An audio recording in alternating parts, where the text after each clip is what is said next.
byla ještě doba po válce. Automobilky vyráběly vozy, které byly konstruovány ještě před válkou nebo těsně po ní a byly to takové ty krabicoidní tvary. A najednou se objeví takováhle nádherná aerodynamická karoserie.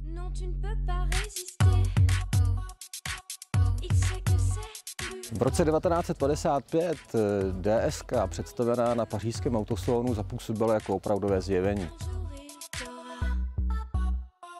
Během prvních 45 minut uzavřelo objednávku 750 zákazníků a na konci dne jsme jich měli 12 000.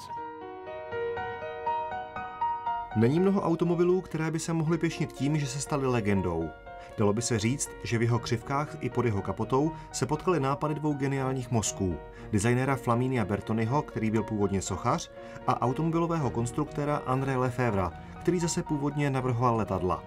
Výsledek, slavný Citroën DS, lze tedy do jisté míry chápat jako vůz, který nemá daleko k sochařskému dílu ani k letadlu.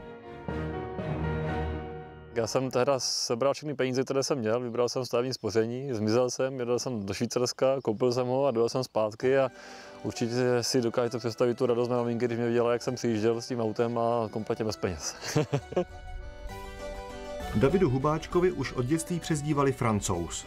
Má rád francouzské filmy, historii a když ještě začne hovořit francouzsky, sedí přezdívka dokonale. Citroën DS byla pro něho tedy zcela samozřejmá volba.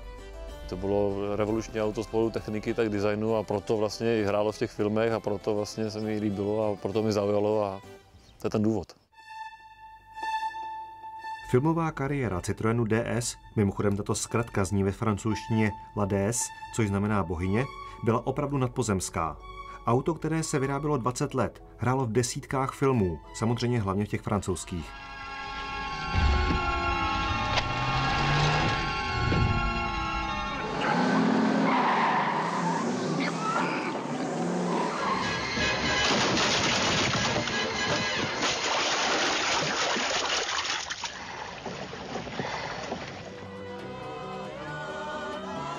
Je jisté, že filmaře bohyně uhranula svými dokonale aerodynamickými tvary.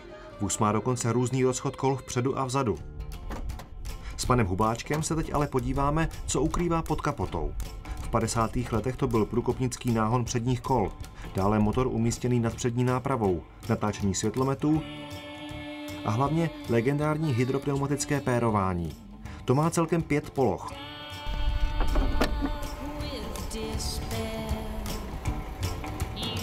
Dovoluje vyměnit kolo bez heveru, anebo prostě dojet na 3 kolech.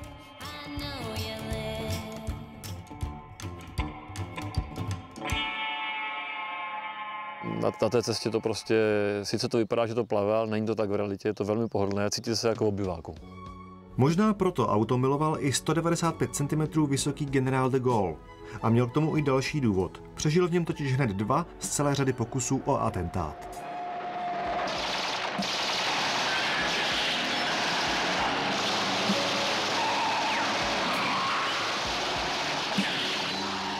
Všechny francouzské automobilky měly vždy ambice, aby zásobovaly státní sektor a bylo to určitou pýchou, kdy šéf státu jezdil tímhletím automobilem. Generál de Gaulle ji používal nejenom jako služební automobil, ale měl i soukromou DSku v provedení Pallas.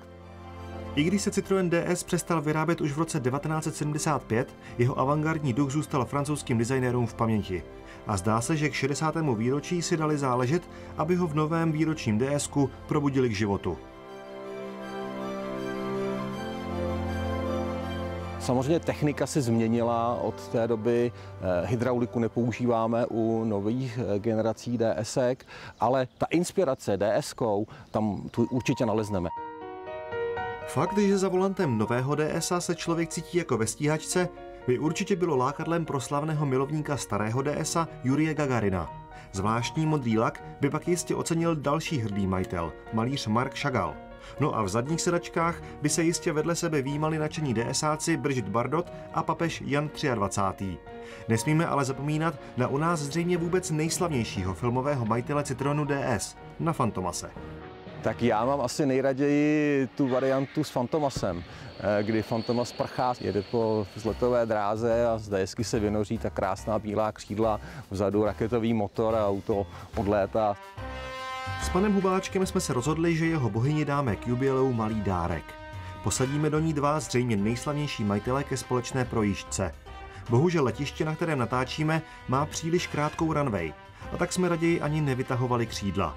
Příště na to ale budeme určitě myslet.